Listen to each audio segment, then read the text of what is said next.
The following program will present ideas that may be contrary to your present beliefs.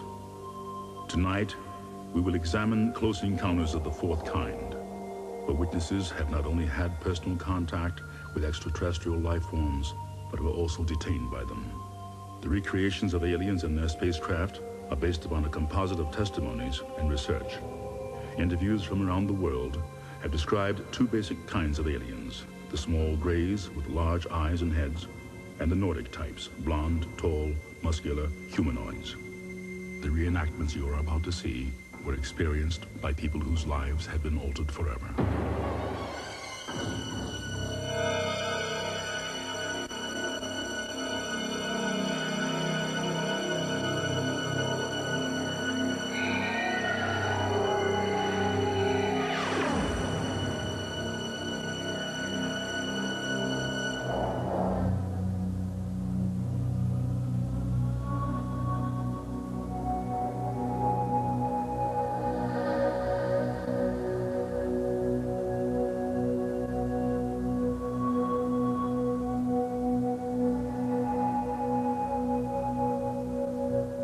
My name is Travis Walton. This is my story, and it's real.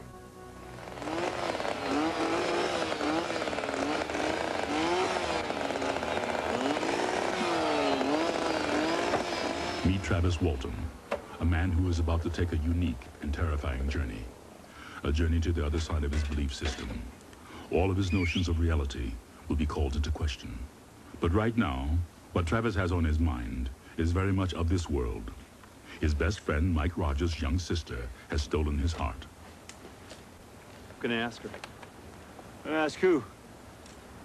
Dana. Ask her what? Yes. Let's get off this hill! To marry me. Great. Makes my day. Mike. What's your problem? She's too young. You got your whole life to get married. Don't rush it. I love her. Yeah, that just solves everything, doesn't it, Travis?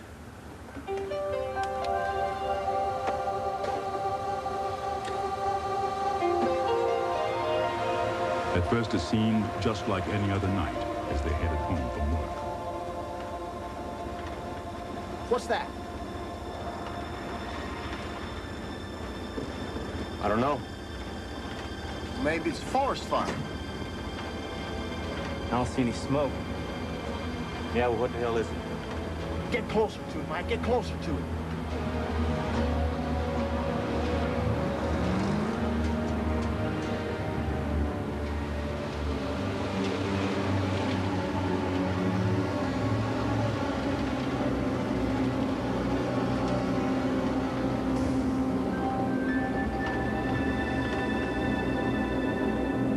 What we saw was not that far away. I mean, we could see this thing. It was clear. It was distinct.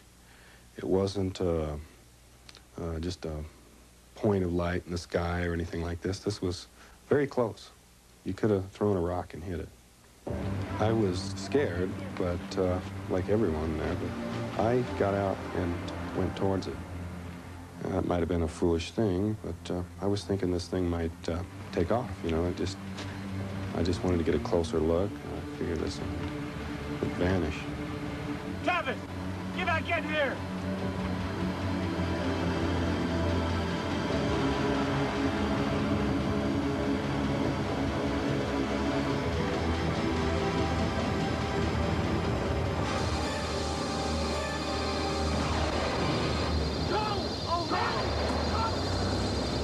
Did you see what happened to him?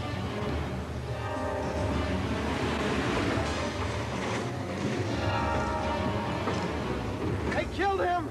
They're gonna kill us too! Shut up! Let me just shut up! We gotta go back. No way, Mike! Are you crazy?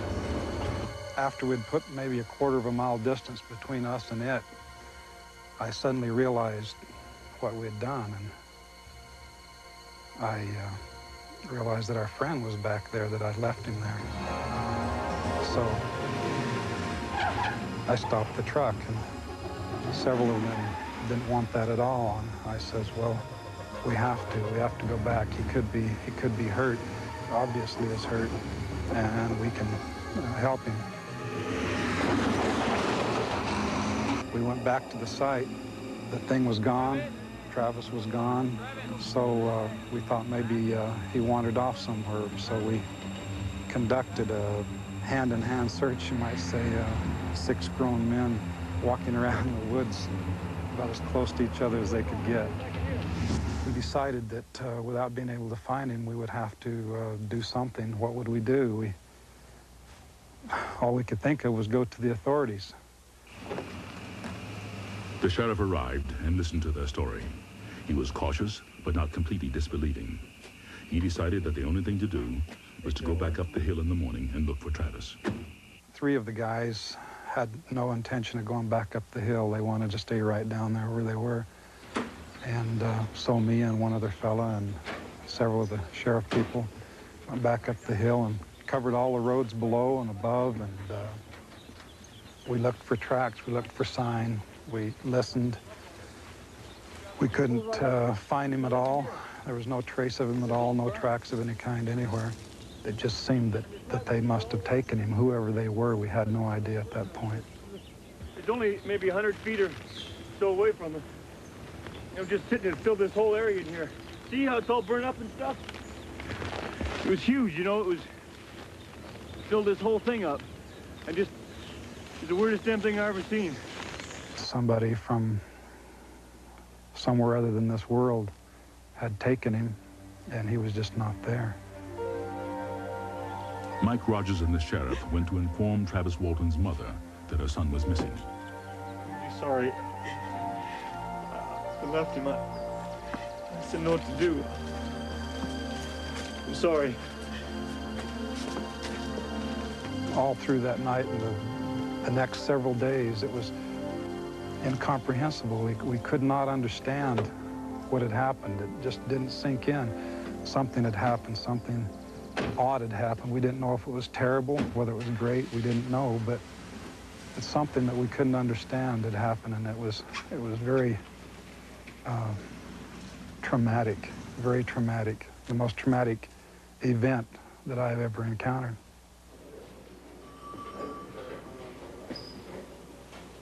The sheriff from Holbrook suspected that the men had murdered Travis and buried his body in the woods, and that they were using the UFO story as an alibi.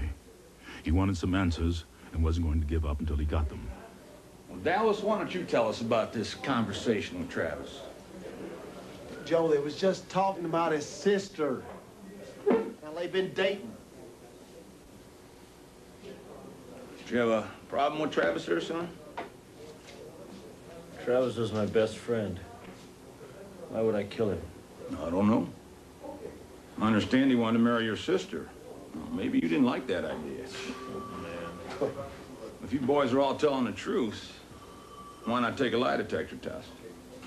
It's fine with me. Hell yeah, I'll do it. Well, good. We'll get to the bottom of this yet. Visitors from the unknown will continue. Visitors from the unknown. The examiner gave an official report. Your name, Mike Rogers. They told Mike Rogers it was the first time the polygraph examiner had such a large number of subjects to work with regarding the same event, and actually used the word proof in his report. He said his findings positively proved the men did see something that they believed was a UFO. No. Did you see spacecraft? Yes, I did.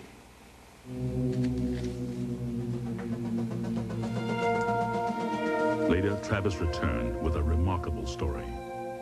When I felt the numbing shock, I blacked out, and the next thing I knew, I regained consciousness. Not quickly, sort of gradually. My head wasn't real clear. I was in a lot of pain. I was laying on my back. I didn't know where I was. I remembered what had happened woods, as I was regaining consciousness, I was trying to figure out what I was and what was going on. I thought maybe I was in a hospital or something, that I'd been hurt.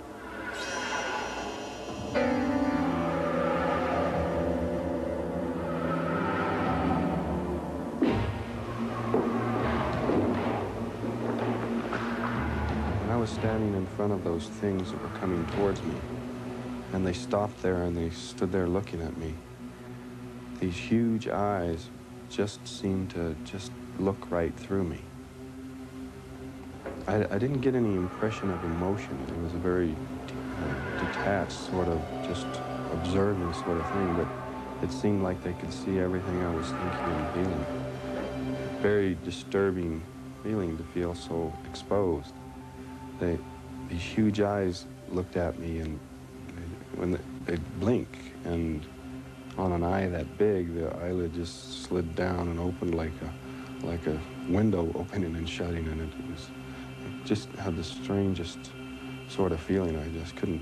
I couldn't bear their gaze. Get back! Get back!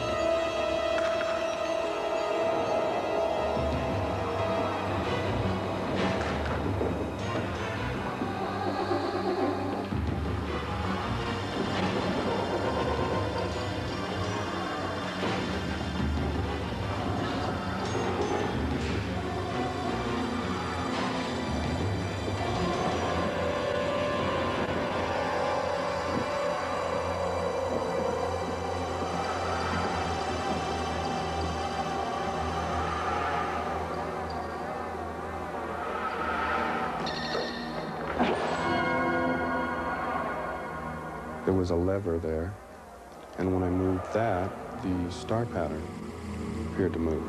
That kind of disoriented me for a minute because, you know, it felt like I was moving kind of for a second, because this was, you know, to have everything suddenly shift like that. But I figured I'd better quit messing with that.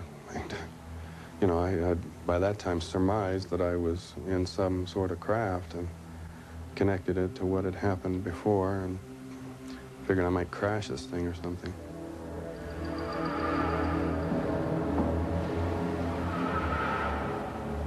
This person was not like these humanoid creatures that I'd seen earlier. This looked like a human being, looked like a man in a blue uniform. I went up to him thinking, you know, that I was being rescued, that I was being saved, that this was a person, you know. I started asking all kinds of questions. Where am I? I mean, where are we? I mean, who are those things that I saw? Talk to me.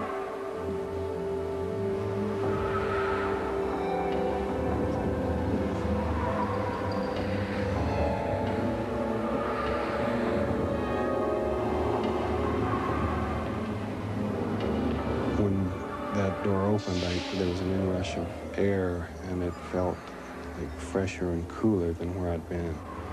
It must have been like the air I was in was real heavy, and moist, and stifling. Just pulled me quickly on, went through some doors, down a hallway, to another room. What are you guys doing? What's going on here? I mean, who are you people? Touch me. Don't touch me! Don't! Get your hands off me! What are you doing? Touch me! What are you doing? What are you doing? Get off me!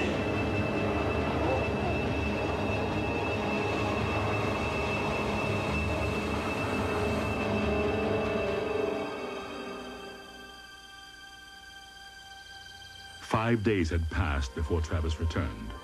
He was asked to take a lie detector test. He too passed. Little did he know that this event would cast a shadow over the rest of his life. Many believe he is a man of courage. while others accuse him of being a liar.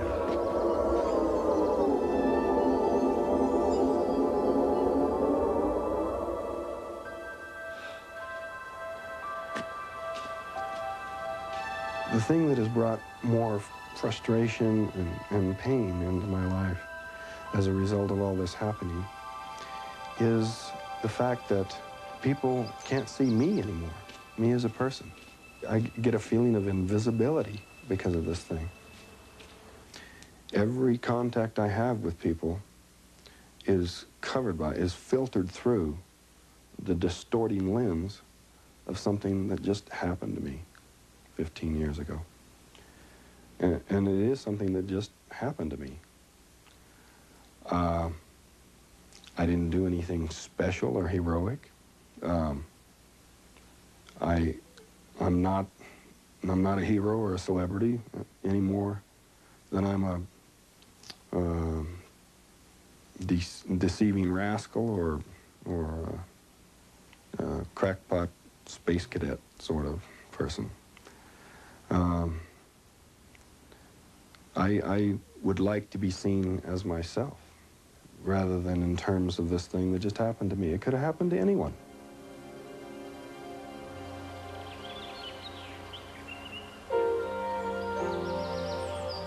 All of the woodsmen moved away except Mike and Travis.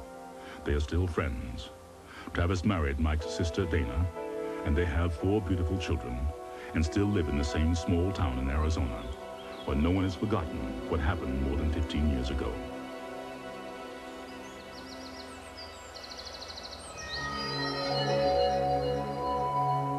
Visitors from the Unknown will continue.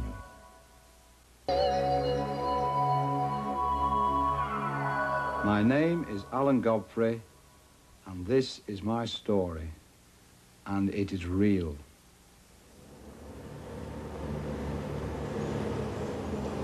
Meet Alan Godfrey, a British police officer in the West Yorkshire Metropolitan Police Force. Alan, born and raised in this working-class neighborhood near the moors, is married and the father of 2 children. He has been commended twice for his investigative work in cases of sudden and mysterious deaths. Alan is proud to be a policeman and proud of his accomplishments. His story began 14 years ago, when Alan was looking for 3 men suspected of brutally assaulting someone the night before. Headquarters, this is PC Godfrey. I've located the 3 suspects outside a pub. It's called the Carpenter Arms. I'm going to take them into custody. Send backup.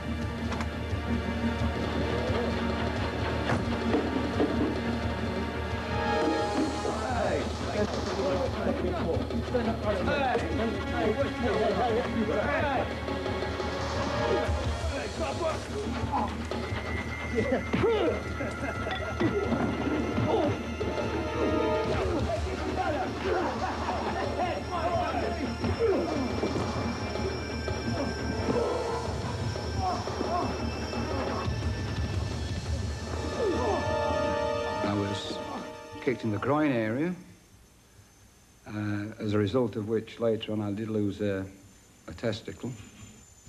The police surgeon explained that Alan would require a long period of recuperation. You're going to need a lot of rest. He was both physically and psychologically devastated and was told he would no longer be able to have a normal sex life. I was also told I'm definitely been sterile for the rest of my life. I would not be able to father children again. Alan finally returned to active duty. 3 years later, he was called to the scene of a mysterious death.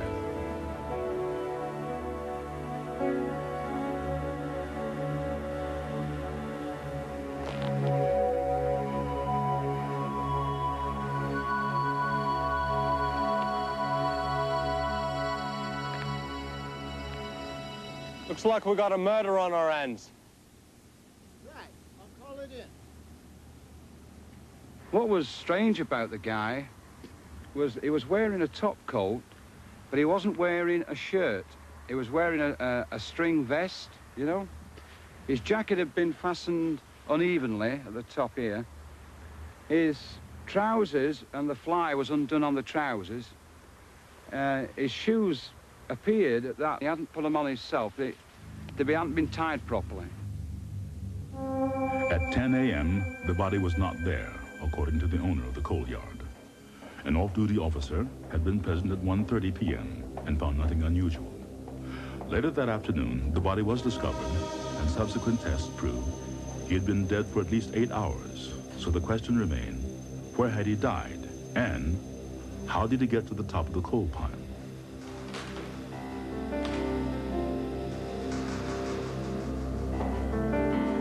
Say this guy died of shock. Where the hell are these burn marks from? There was a strange substance on the back of the dead man's neck, which the forensic pathologist proceeded to analyze. The guy, although he died of a heart attack, the heart attack had been brought on by something that really, really terrified him.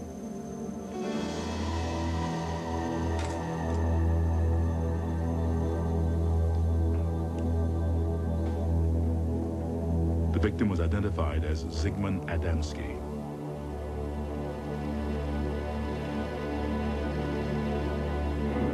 The coroner wanted the police to ascertain why this guy had turned up some 30 or 40 miles from his home, where he'd been for 6 days, where the burn marks had come from. More importantly, what was the substance that had been applied to the guy's wound at the back of the neck, because the substance could not be identified as anything known on Earth. The police were further baffled. There were no footprints leading to where the body was found. This is really important to remember this. The fact that the guy climbed a stack of coal, well, supposedly climbed a stack of coal, if he had got there under normal power, was suffering from a heart condition in inclement weather as it was, and to lie there on the top and just look up at the sky and die is ridiculous.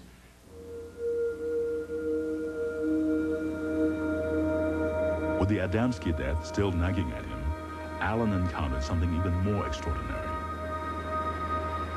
I was on patrol in my police car, and we'd been getting strange, unusual calls from members of the public about a herd of cows that were kept appearing and disappearing on a local council estate.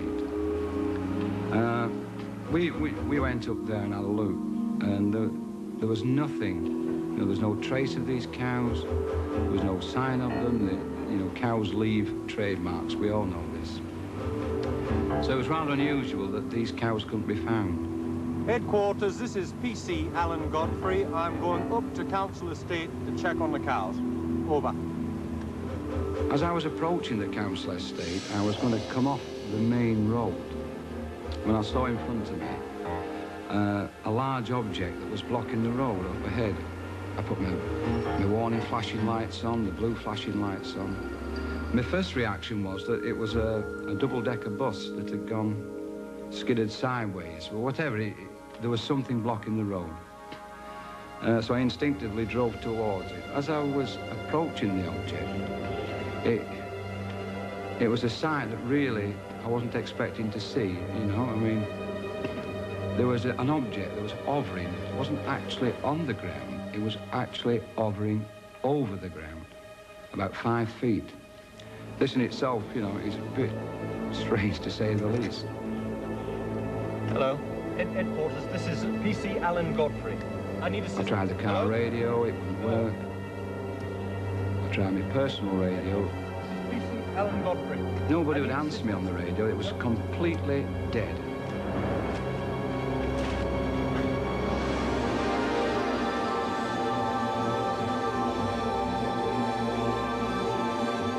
I've got it hovering in front of me about 25 yards is an object that really one only expects to see in such films as Close Encounters of a Third Kind, E.T. and things like this. I mean, this was totally unbelievable. It just didn't register with any of the training I've been given as a police officer. It became obvious to me that what I was looking at was a UFO. there was no emittance of noise from it, and there was certainly no heat coming from it. The trees that was lining the road were shaking violently, so whatever it was, there was a force coming from it. Although at that time, while I was sat in the police car, I couldn't feel any vibration in the police car, but there was no way I was going to get out. I wasn't going to get out of the police car. I felt very secure in there.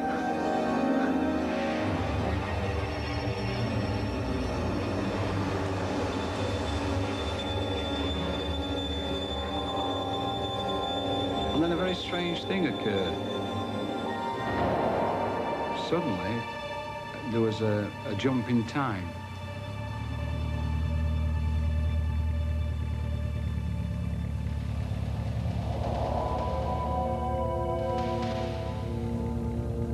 After I'd done the drawing, or my last conscious memory was of doing the drawing, I suddenly found myself another 20 or 30 yards up the road, driving the police car, and the object had gone.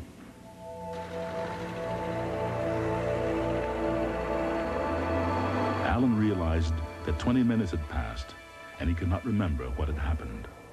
He turned the car around and went back to where he had seen the UFO. I was a bit gobsmacked at this.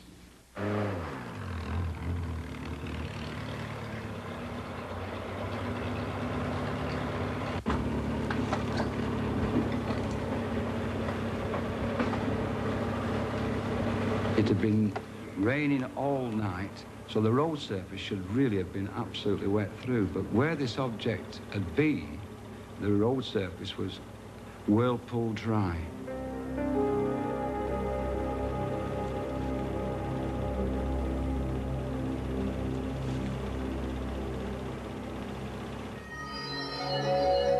Visitors from the unknown will continue. 3 of them returned to the location of the sighting. So, where are the little green men, Alan? Oh, that's funny, yeah. How come it's totally dry here and everything else is wet?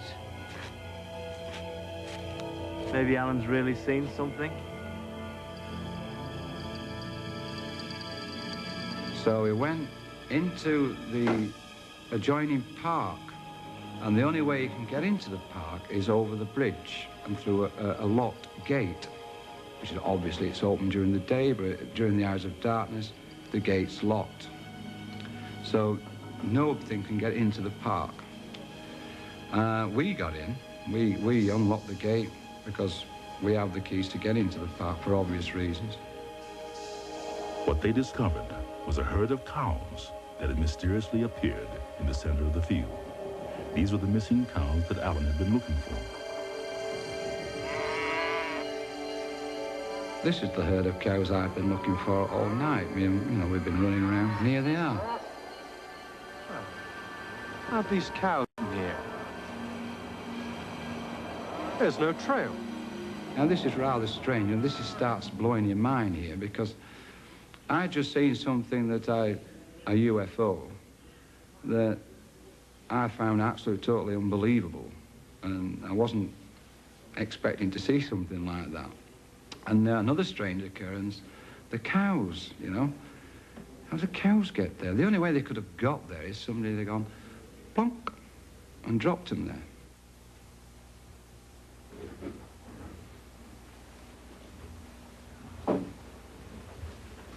Although Alan's fellow officers did not take the incident seriously, an inspector reminded him that it was official procedure to report the incident to the divisional headquarters in Halifax. The object was reported by 3 other police officers 12 miles from here, and 2 more in Lancashire County. The teasing stopped. For the next 12 months, everything went back to normal. Then, an investigative reporter realized that the PC Alan Godfrey of the Adamski case was the PC Alan Godfrey of the UFO case. The reporter suggested Adamski was the victim of a UFO abduction. The story hit the front page of a national newspaper with Alan as the link between the 2 mysterious incidents. The spotlight was on Alan, and he and his family and superior officers were not at all happy about it. Crikey. Whenever Alan testified in court, his credibility was ridiculed because of his UFO report. His superiors attempted to humiliate him. They wanted him to resign from the force. They even took his police car from him and replaced it with a bicycle. Meanwhile, a friend who had also experienced a UFO sighting convinced Alan to undergo hypnotic regression. The hope was to discover what had occurred during the missing 20 minutes. This regression helped him.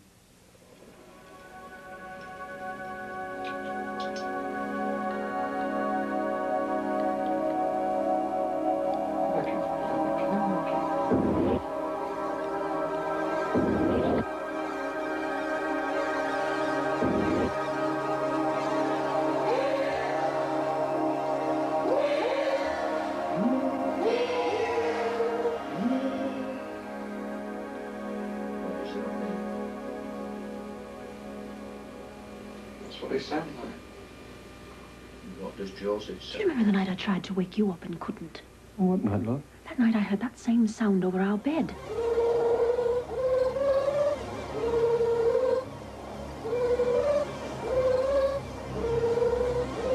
I tried to wake Alan up, but he was in such a deep sleep I couldn't wake him. Finally, the noise went away. The next morning, Alan and I made love for the first time since he was beaten up. And then I became pregnant. Well, all I want to know is how did my wife get pregnant if I'm unable to father children? I mean, maybe she's been fooling around, huh?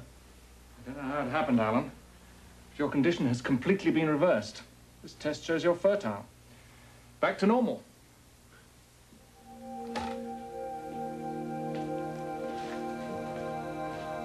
While many questions were raised, few were answered. The Adamski death remains unsolved. Alan Godfrey is still unable to consciously remember the missing 20 minutes. Although Alan no longer serves in the police force he was so proud of, the thought persists that the visitors did serve some positive function in his life. He is extremely grateful to have recovered, and especially to have had another child.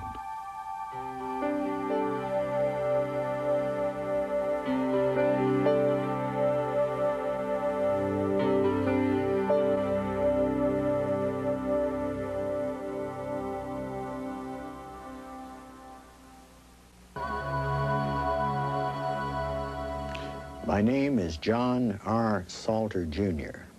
This is my story, and it's real. John Salter, Jr.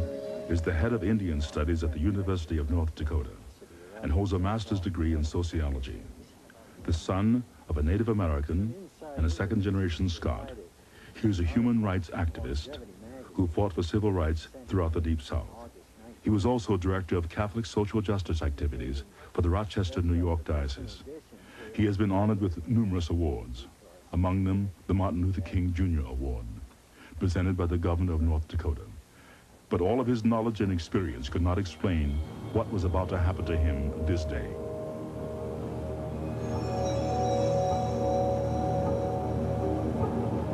John Salter and his son left their home in North Dakota for a speaking tour in the Deep South. My then 23-year-old son and I took off, pointed toward Mississippi and New Orleans.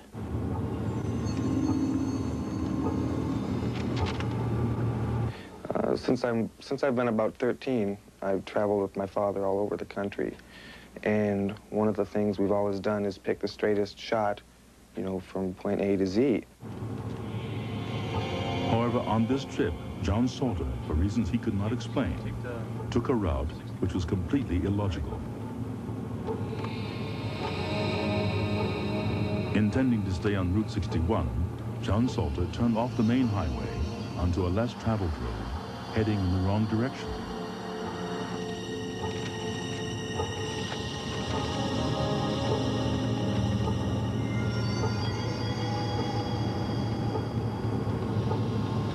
At around that very point, both my son and I were hit gently by double amnesia. For the next more than 60 miles, we remembered nothing.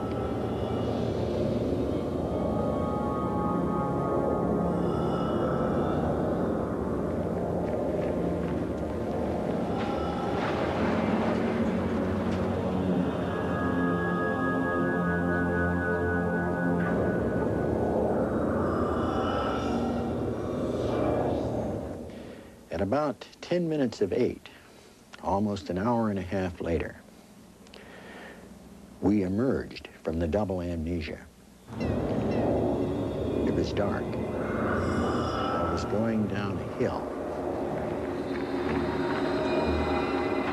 I can recall very clearly the lights of the pickup on the highway, the sound of the engine and the tires flowing into my broadening, expanding consciousness.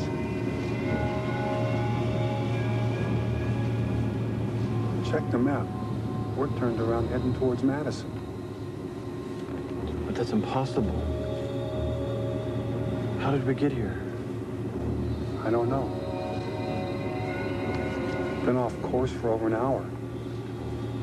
I can't remember anything. Neither can I.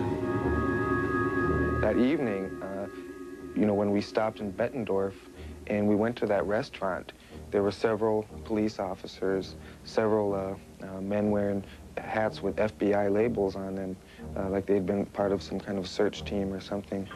And I remember feeling incredibly guilty, as if we were a couple of bank robbers or outlaws. And we hadn't done anything wrong, of course. You know, we don't even go over 55. What's happening to us? I don't know. How could we both not remember anything for over an hour? Dad, why are we whispering? Why do we feel like we did something wrong?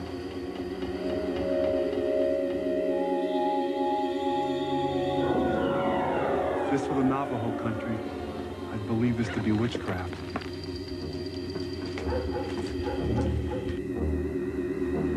We drove down the highway and we were listening to music and kind of talking quietly. And then we saw the light coming towards us. It was glittering, it was shining, it came towards us. It was unusual, it was fast, and it had my complete attention. I couldn't look at anything else. It was enveloped in a kind of energy field, which added up to the most exquisite, shimmering, silvery thing that I've ever seen in my life.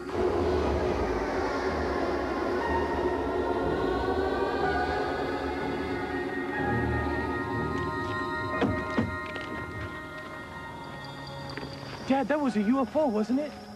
What else could it have been? Remember Betty and Barney Hill? No. Well, they were a real responsible couple. They were picked up by a UFO and didn't even know it. Do you think we were picked up? I don't know, son.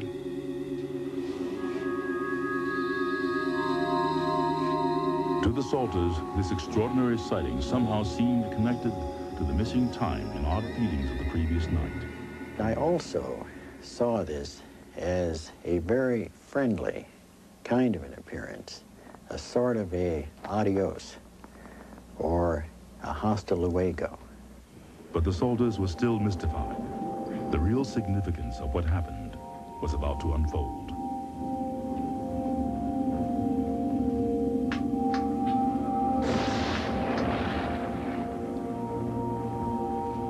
Dad, I feel like something really strange has happened to us. I feel that way, too. I know this sounds weird, but I wish they'd come visit us again.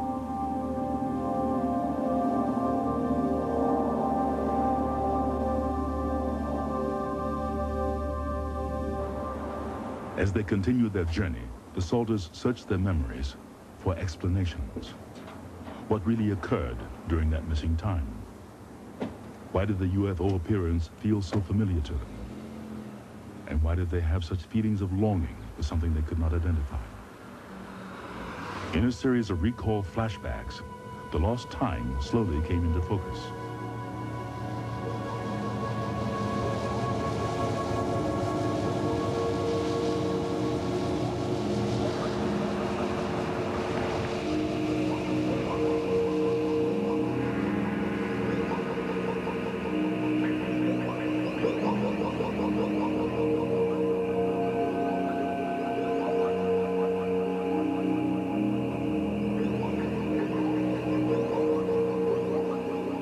I recall thinking to myself, they look like children. Up on the bumper, looking in, they look just like little kids.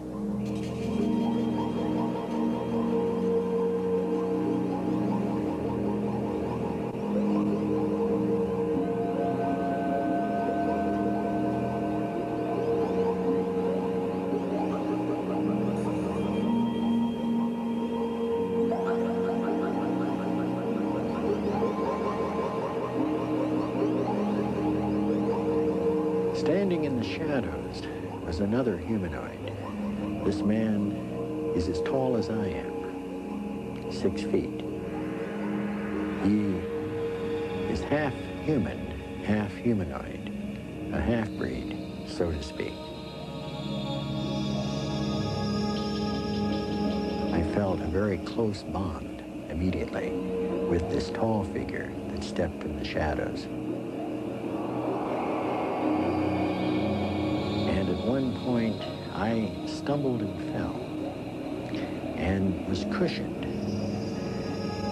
and prevented from hitting the ground by what I'm convinced is some sort of telekinetic psychic force generated by the humanoids.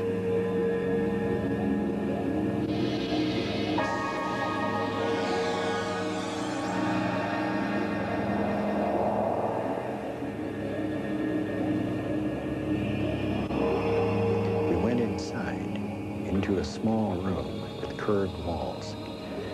The atmosphere was rather Spartan in nature.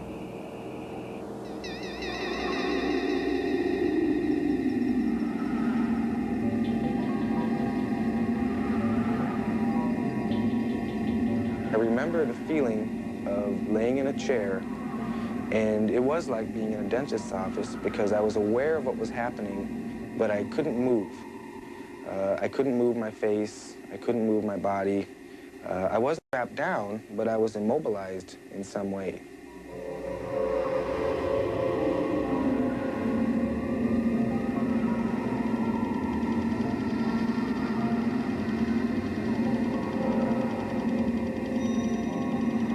One of the things done initially to me after a cursory medical exam was placing of a very small implant up my right nostril and beyond. This was a painless procedure, and we believe that it affects the pituitary gland, one of the endocrine glands. Immediately after that, an injection was made in the vicinity of the thyroid gland, another endocrine gland.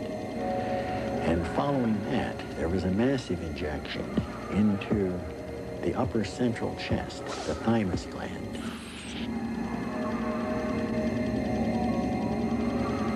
There would be like a zipping sensation, almost like tiny electrical shocks. I've talked to people who've had tattoos and they've described that as being similar. My feeling was one of great friendliness, very much at ease. Everyone, all through this experience, was very pleasant. In the months that followed, John Salter began to notice changes to his body. His fingernails, which he normally clipped every 3 weeks, had to be clipped once a week. His hair began growing more rapidly. His sparse eyebrows began to thicken, and his facial wrinkles began to disappear. I now had developed a very strong need for protein, meat and fish. At the same time, an odd craving for things like green peas. A 25-year-old scar suddenly faded. Salter had very little body hair, but now found it growing all over his body. Before the UFO encounter, Salter smoked a pound of pipe tobacco a week. I smoked like an Arizona smelter. But in the middle of May, 1989, I stood in my office and realized that I had gone 24 hours without smoking anything. And I stopped smoking and have remained a non-smoker without suffering a single physical or psychological twinge. No twinges of any kind. I recall that we walked through the woods, downhill, back to the pickup, and I felt an extraordinary sense of sadness at the fact that we were parting. There is no way that I can adequately describe the intense sadness that I felt. And then the message came that we will all see one another again in another place, in another time.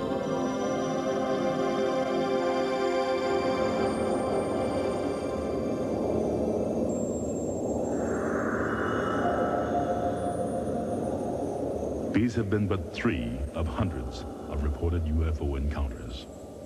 While no scientific proof is available to the public, one thing remains clear. A growing number of people believe extraterrestrial life exists, and still others believe Earth is being visited regularly. If so, where are they from? What do they want? These questions remain unanswered.